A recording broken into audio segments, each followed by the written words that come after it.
Ex-European Commission official Georg Rikulis wrote Bern's withdrawal from the long-running wrangling over a new framework agreement triggered a deep crisis in bilateral relations for Brussels. The Swiss government quit its talks with Brussels over concerns too many concessions had been made, including jurisdiction of the European Court of Justice, in order to access the bloc's single market. Its top politicians said voters would ultimately reject any agreement that hands too much sovereignty over to Eurocrats in the Belgian capital. Mr. Rikulis, a key member of the EU's former Brexit negotiation team, argued the walkout could prompt Switzerland into a rethink of its relationship with the bloc as fundamental as the United Kingdom's after the 2016 Brexit referendum. Writing for the Project Syndicate website, he said while not a member of the EU, Switzerland's relationship with Brussels comes close.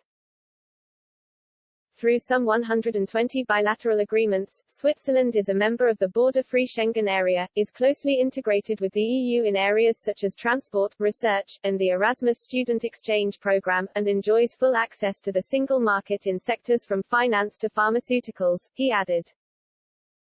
Controls over state subsidies were one of the main sticking points in the talks over a new Swiss-EU trading relationship. This is where Mr. Rikulis argues the wrangling collided with the Commission's separate talks over a post-Brexit trade deal with Britain. Of the Swiss negotiations, he wrote, the talks had been made difficult because of disagreements over state aid rules. Under the IFA, the EU offered a two-pillar arrangement whereby the EU rules would apply in Switzerland but would be implemented through an autonomous Swiss surveillance mechanism with powers equivalent to the European Commission's.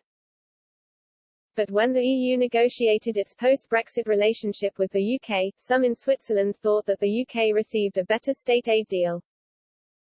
Mr. Rikulis, however, claimed that Brexit envy is entirely unjustifiable, because Britain quit the EU's single market, while Switzerland was to remain within it.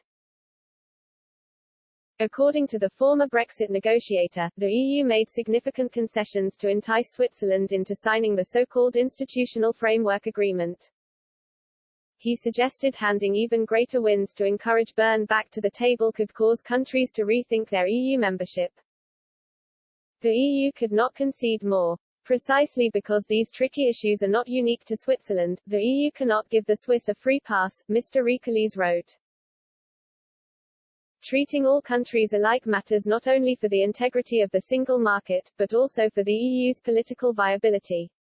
If the EU were to give non-members privileges that even members don't have, more might head for the exit. The EU and Switzerland must find solutions within a common framework of rules, not outside them. He claimed that many in Switzerland don't recognize their exorbitant privileges vis-à-vis the EU. He added, this cherry-picking cannot continue after Brexit. All in all, the Swiss government has shown little interest in a fair single-market settlement with the EU, and, having broken off talks, now faces some immediate economic consequences.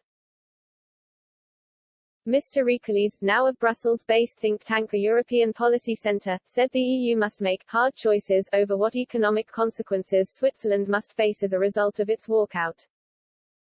He said, the EU must soon make other hard choices, not least concerning Switzerland's participation in the bloc's Horizon Europe research program. Research cooperation is obviously mutually beneficial.